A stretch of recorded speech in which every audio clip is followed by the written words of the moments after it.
પોતે મીના રાજેશ જોશી નવસારીમાં રહું છું. હું વિપુલભાઈને કામ આપેલું હતું. એમણે મને લાલચ આપેલી કે આવી રીતે તમારું ફેમિલી સેટ થશે, તમારો આટલો પગાર 80-90 હજાર પગાર થશે, ઓવરટાઈમ હશે, 8 કલાકની ડ્યુટી રહેશે ને 12 કલાક કરશે. તો ફોલ્ડ કરેલા છે મને, અને જે કામ કીધું હતું તે કામ નથી. ને બેલારુસથી મિક્સમાંથી મને 350-400 કિલોમીટર દૂર કરી છે.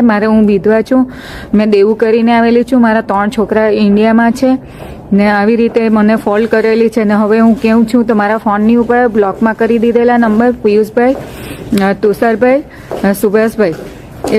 સુભાષભાઈ તો મારા હાથે વાત બી કરતા છે, સોરી. એ મને ફોલ્ડ એવી રીતે કરેલી છે કે મેં કોઈને કે અહીંયા એટલી મુસીબતમાં છું ને કે મારાથી ઇન્ડિયા જવાના પૈસા બી નથી. ને તબેલામાં એવું કામ હતું, 15 કલાકની નોકરી હતી.